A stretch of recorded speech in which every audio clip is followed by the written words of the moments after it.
Antarctica, bleakest continent on Earth, swept by savage blizzards with winds sometimes exceeding 100 miles per hour. It seems as if nature herself resents man's intrusion here, where even the water that man must drink has to be carved out of the ground. During the long winter months, the sea freezes for hundreds of miles offshore, and the coast can only be reached during high summer. Australia's main Antarctic research station is at Mawson, 3,600 miles southwest of Melbourne. Each year, 25 men man the station, named after the great explorer Sir Douglas Mawson. The station, seen here in midsummer, is sited on a natural deep-water horseshoe harbour.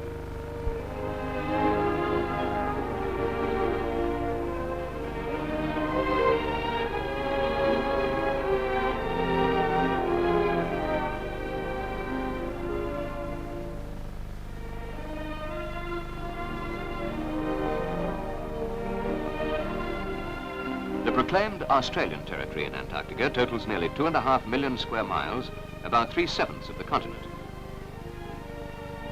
Transport in Antarctica has always been a problem, and even walking can be difficult on the icy surface.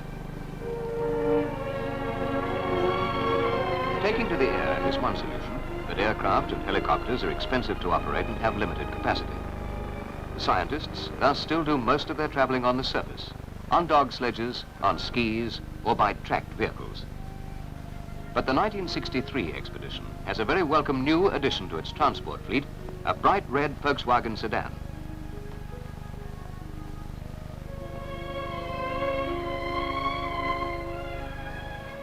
The first stock sedan car in Antarctica came straight from the production line of the Australian Volkswagen factory in Melbourne.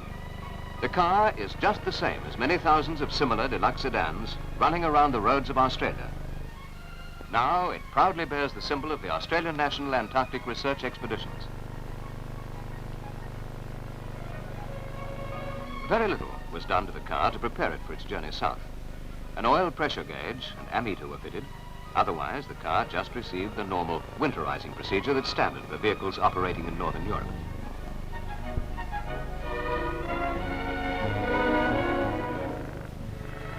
A cover for the fan air intake was designed to keep drift snow out of the fan housing when the car was parked. With these few modifications, the car is ready to make its journey south.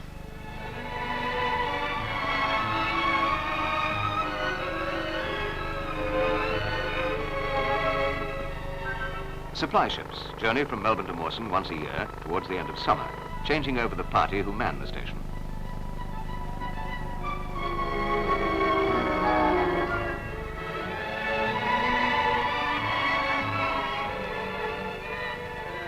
Stevedores make fast the Volkswagen ready for loading.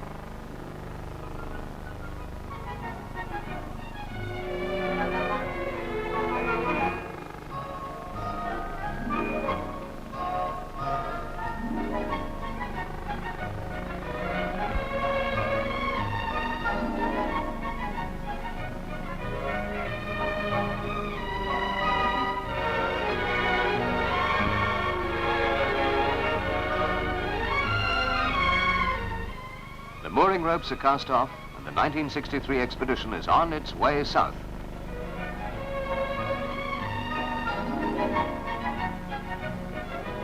Every expedition going south must be prepared for passage through the world's stormiest oceans. A great area of the Southern Ocean surrounding Antarctica is covered during the summer months with ice floes varying in diameter from almost a mile down to a few feet.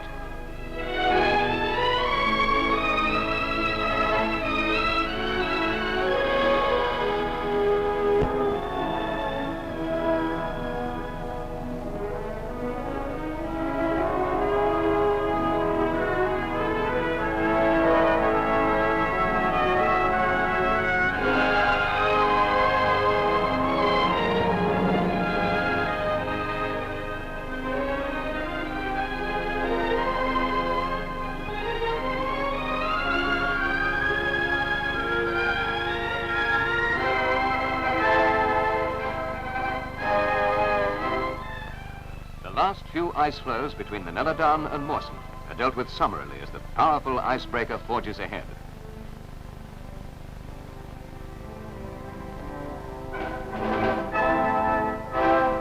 Dr. Philip Law, the director of the Antarctic Division, will supervise the changeover of men and equipment.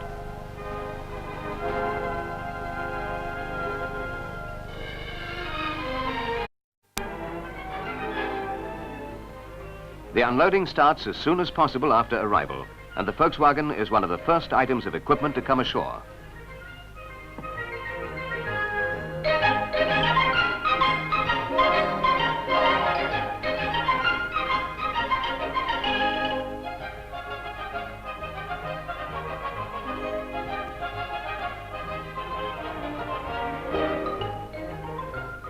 As usual, the amphibious Army duck provides the power for moving the pontoons to shore.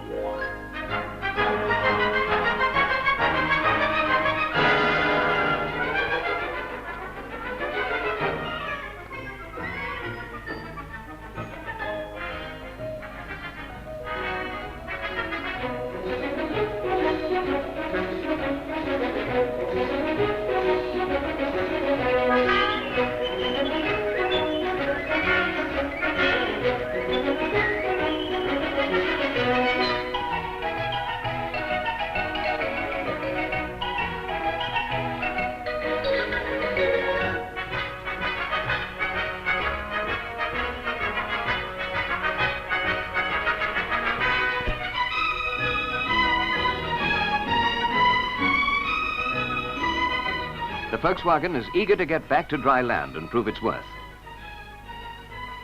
It surges ahead to become the first standard production sedan in Antarctica.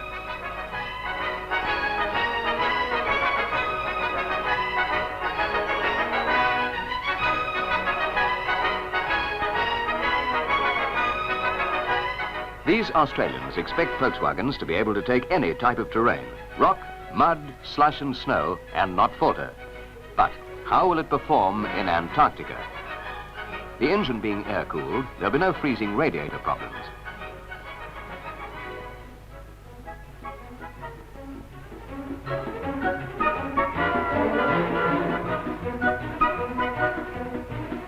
Despite the cold outside, the heater keeps the inside comfortable, the demister keeps the windscreen clear. Test runs soon establish that the Volkswagen can more than hold its own in the rugged conditions of Antarctica.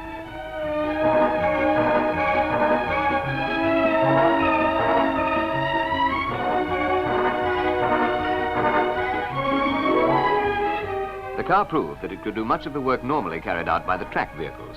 Higher maximum speed and improved fuel economy are other benefits of the car over track vehicles.